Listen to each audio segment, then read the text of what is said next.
Good morning, Cullman. Thank you for joining us on Cullman Today.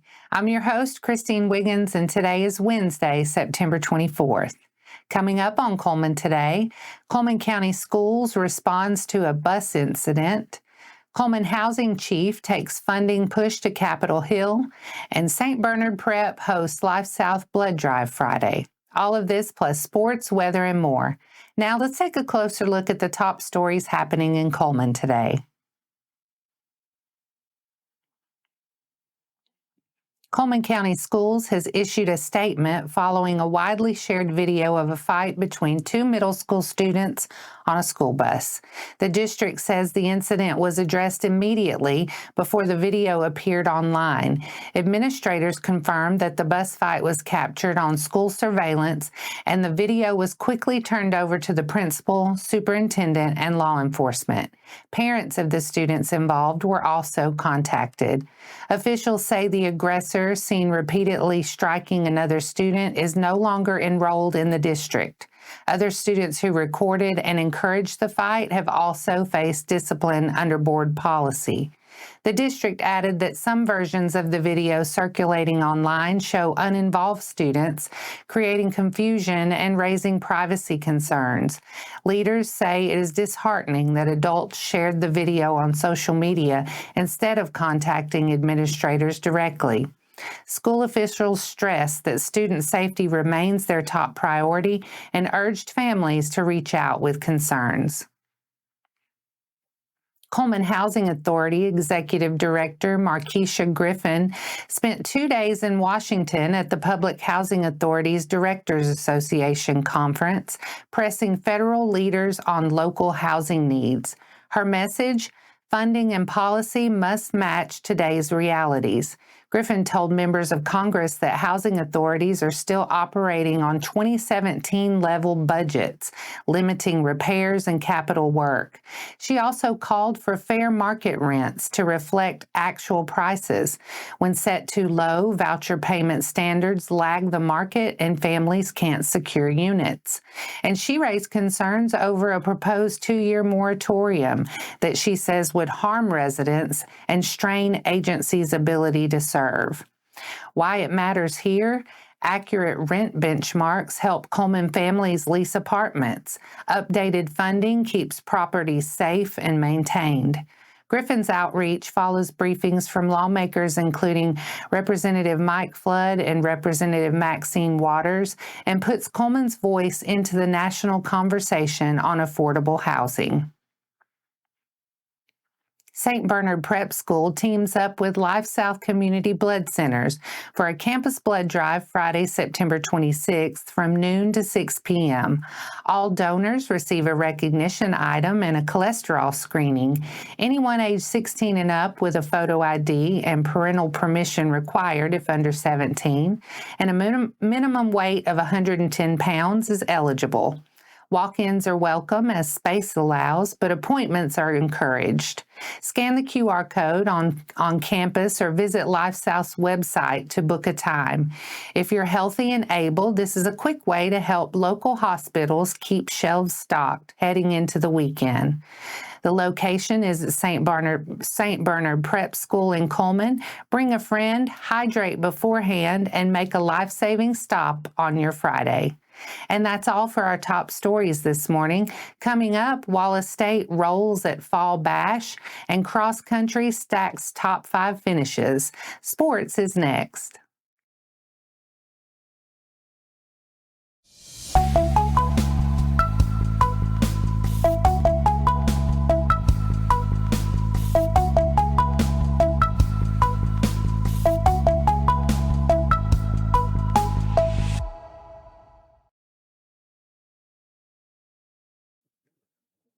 Welcome back.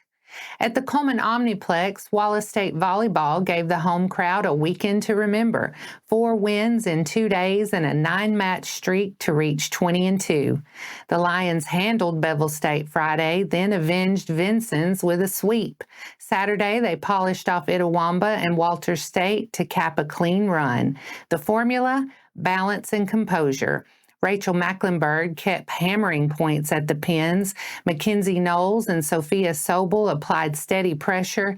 Allie Price steered the attack, and Abby McDonald anchored the floor on defense.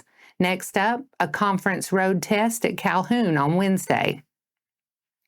Cross country kept the momentum rolling at UT Southern's Firehawk Invitational.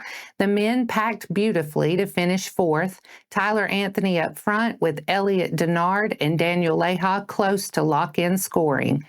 The women placed fifth behind a top 10 from Brooklyn Morgan and a steady day from Grace Goslin, with the lineup's depth carrying both squads against a deep field. The week ahead, the runners shift to Saturday night's CLOUD Twilight Runninglane meet at Huntsville's John Hunt Park. And that wraps up sports for today. Coming up next, 40 Acre Wood hosts Sunday's scavenger hunt all October, and Goattoberfest kicks off Oktoberfest weekend at Goat Island Brewing.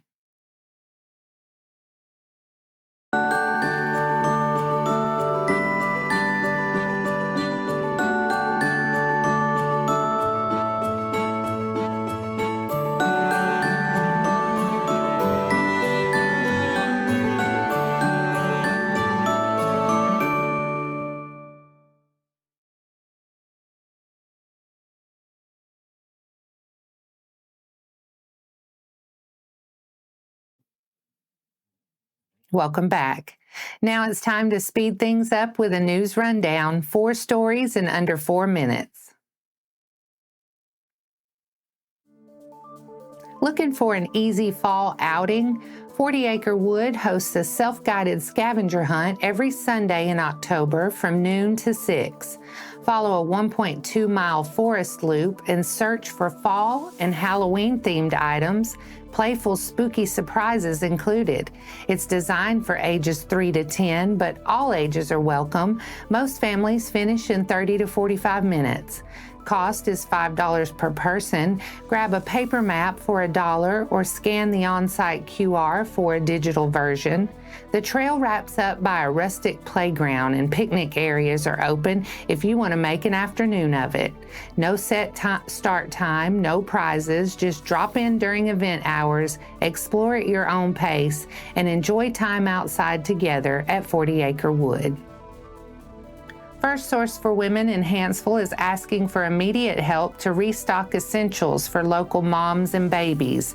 They need women's clothing in sizes small through 3XL. Items don't have to be maternity, just roomy enough for a growing belly.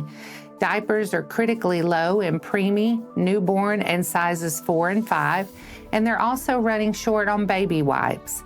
Every donation goes straight to families in need. Drop-offs can be made at 203 Commercial Street Northeast in Hanceville.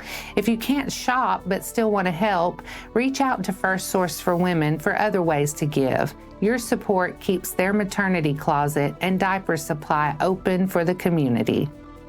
Goat Island Brewing launches Goattoberfest this Friday with live music at 7 p.m., then a full family day Saturday from 11 a.m. to 11 p.m. Expect German cuisine from Smokin' Joe's, a big bounce house obstacle course, a goat petting zoo, face painting, and kids' crafts. Inside, Goat Island craft beer, house-made wine, and wine slushies. Friday night features JJ's West Coast Tacos and the Natchez Trace Band at 7 p.m. Saturday's stage schedule, Justin and Tab inside, 11 to 2. The Cullman Community Band with German favorites outside, 2 to 3. Razzmatazz inside, 3 to 6. And Avenue G closing inside from 7 to 11 p.m. A highlight at 6 p.m., the Alabama Stein Hoisting Championship qualifier. Men's and women's winners advance to the state finals at Cullman Oktoberfest next week. Goat Island Brewing is located at 1646 John H. Cooper Drive Southwest in Cullman. Seniors, this one's for you. Cullman Oktoberfest hosts Senior Day Friday, October 3rd from 11 a.m. to 1 p.m. under the shade structure at Fest Hall Farmers Market. Expect dance contests, bingo, live entertainment, and a visit from the Oktoberfest girls.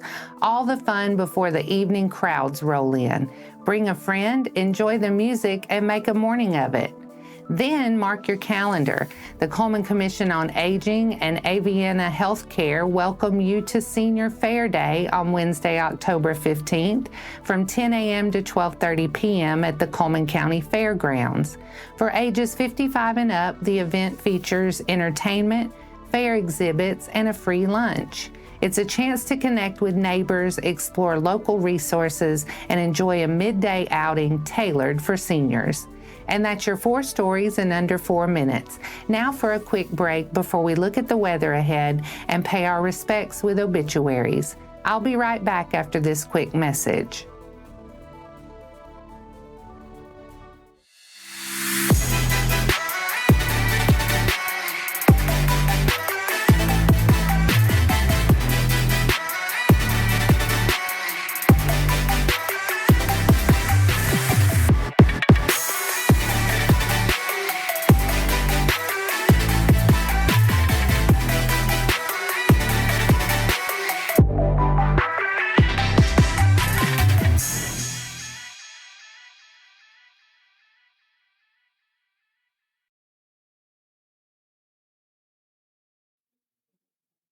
Let's take a moment to pause and remember those who have lost their lives this week.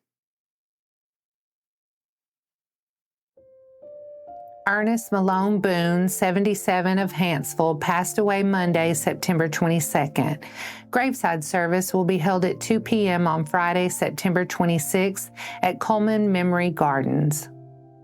Jody Renee Smith passed away Sunday, September 21st. Visitation will be held today from 1 to 3 p.m. at Moss Service Funeral Home, followed by a celebration of life service. Graveside committal will take place at Flint Creek Cemetery. Our thoughts and prayers go out to their friends and families. Now let's take a look at the weather forecast. For today, partly sunny early, then storms bubble up mid to late afternoon. Rain chance around 60% with quick downpours possible, high near 86. Expect most action after 3 p.m. and a few cells could be noisy with lightning. Tonight, storms become more widespread. Rain chances jump to 80% with pockets of heavy rain, 1 to 2 inches possible overnight. Watch for ponding on roads and reduced visibility. Tomorrow, showers and a few rumbles linger through midday, then spotty showers and storms in the afternoon, high near 81, coverage around 60%. Tomorrow night, mostly cloudy and cooler, low near 62.